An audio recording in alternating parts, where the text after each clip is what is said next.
Yeah, that's a good point because I feel like all we talk about are what we talk about: wide receivers, quarterbacks, and rushing the quarterback and linemen and cornerbacks. Cornerbacks are like the new safety. That's who's getting all the hype. The cornerbacks.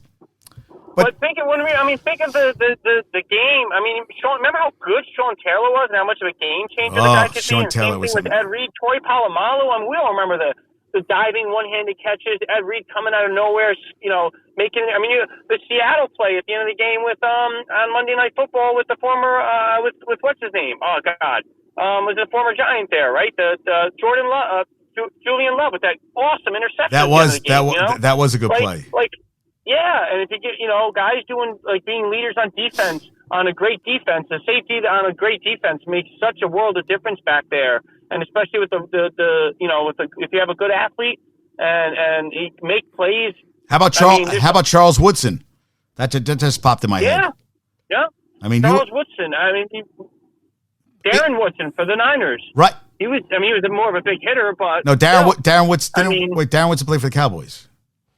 Darren Woodson. Yeah, Darren Woodson played for the Cowboys, right? Yeah, Darren Woodson with the Cowboys. Oh, I thought you said Niners. Rod Woodson wasn't a big hitter. Rod Woodson also. The Ravens. He was a corner and he was a great corner and a great safety. He was on the safety, but Steelers more than the Ravens. He was a Steeler first. Rod Woodson was. He was a phenomenal Steeler. Great corner. Remember how good of a kick returner he was? Everything. 71 interceptions, 17 touchdowns. Guy could ball.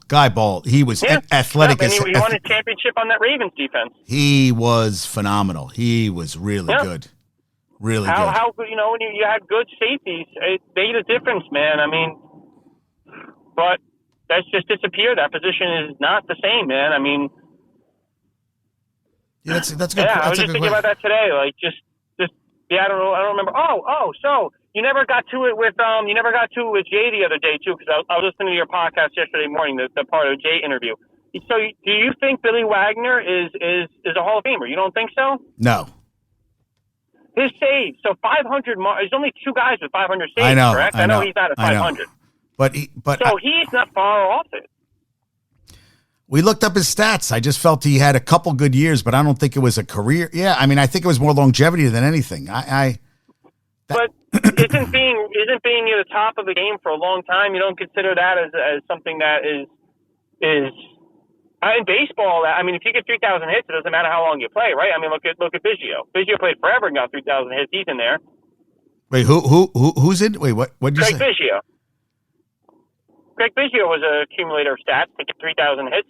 Right, but I think 3,000 hits gets you in. I think it'll take longer, but I think Wagner will get in. I mean, he probably will get in this year because it seems like there's nobody else out there, but I hear what you're saying. But we were talking about Harold Baines. Harold Baines played forever. Was he? No. Harold Baines, I agree.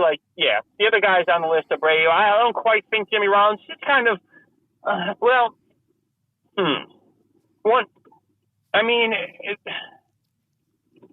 I don't know if this applies so much to baseball because baseball is not individual. But one thing I said is I've always kind of considered if you can't tell the story of your sport without this player, then right. But I can definitely tell my sport without Billy Wagner. I don't think I'd even. But I think baseball is a little different. But I think baseball. I think they've diluted the Hall of Fames. I feel like NFL puts in guys every year, which I think is bullshit. I think if there's nobody good to get in that year, nobody gets in. It should be the creme de la creme.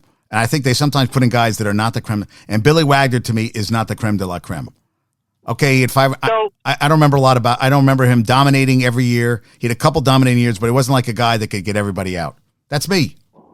All right. So then a question for you. So then performing great in postseason. Obviously, you can't be a guy who just does postseason and nothing else. You can't be like I don't know, like a Robert Horry who just hits big shots and makes it that way. I mean, I don't see Horry ever getting it to the thing, but he made some really huge shots. Right. But if you're a good player, but then play really, really well in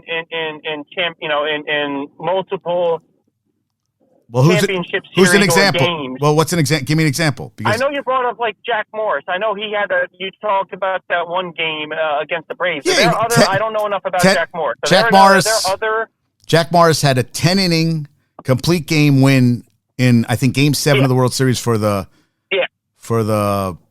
Twins, and also played on that Twins. 84 team with the Tigers that started 35-5. He was, he's in. And you remember, and something I loved about you'll never see this today, but who is the coach of the Twins there? That manager unfortunately passed early. What was his name? Do you remember? Tom Kelly. Tom Kelly. Right? Yeah.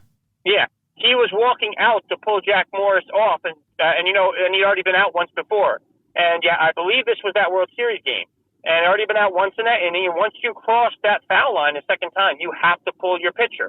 And if I remember correctly, I think this was that game. He turned around, yelled at him, and told him not to come out. Would not let him cross that line. And Kelly turned around and walked back. And Jack Morris stayed in the game. Yeah, I'm pretty sure that was that game. I know it happened with Jack Morris, but I'm pretty sure it was that game. I wouldn't put it past him, dude.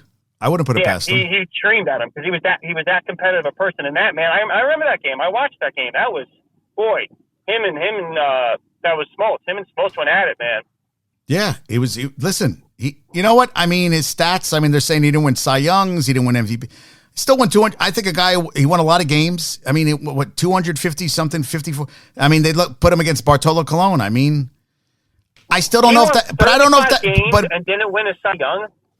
No, he never won. I'm almost positive that Jack Morris. You said he won 35 games in a season? No. 84, the team. I was about the to team say, started.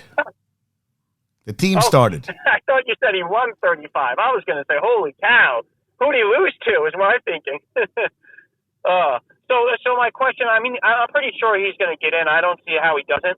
But kind of my question about the performing well in big games would be Eli Manning. I think he's going to get in, and that's another perform big in big games and can't tell the story of the sport without him. I think you can't tell football without him because of that 07 Patriots. I don't think you can. 07, dude, somebody just, I was looking up a stat because I was looking up, who's the person we're talking about right now? Well, real quick, sorry, go on with your stats. You're looking No. Tell who were you just talking about? Okay, Eli Manning. I'm pretty sure he gets into the Hall of Fame anyway, but you think argue against it. You think 07 because they beat the greatest team, arguably the greatest team ever. I think he's close as far as stats goes. He does have a lot of interceptions, but some great quarterbacks have done that. Brett Favre. There are quarterbacks who throw a good amount of interceptions that are still in it, but.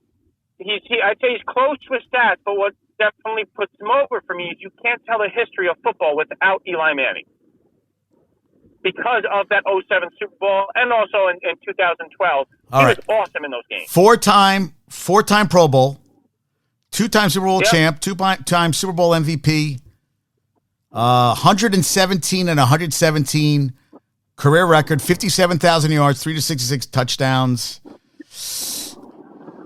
My buddy says if you're 500, he goes, that doesn't, he said that's not Hall of Fame. But then again, they say Joe Namath shouldn't be in the Hall of Fame either. Yeah, Joe Namath. What about Frank Tarkenton? But it was a different game back then. I hear what you're saying. I know, but he had a couple 4,000 yards. Okay, like I said, if you want to say he's close, but then you cannot tell the history of football without Eli Manning. You cannot leave that 07 Super Bowl. No, I hear you. I hear you. And if you're just talking about the greatest Super Bowls, that has to be in there because of the magnitude of that Super Bowl. I hear you. That has to be. I hear you. Awesome. He's also a 2-time Super Bowl MVP. I just said that. How many other name other quarterbacks that are 2-time Super Bowl MVPs? Aikman, Brady, Montana, and him. Yeah, because not too many guys have been in more Super Bowls. Yeah, I'm trying to think. Aikman, Brady. Yeah, there's not too many. Montana. I think that's it as far as 2-time Super Bowl MVPs. I think that's it now. And then Eli Manning. Yeah. So good point, dude. You're on fire today. You're on fire. But you're going, dude. You're going in and out, dude. So let's talk later. Yeah. All right. Sounds good. All right. You're the best. Shout out to the company of Jace. Shout out to company of JC. Peace out. Jace. No E at the end. I like saying a JC. It just sounds cool. All right. Company of Jace. Company of Jace. I don't know why I say JC. Company of Jace.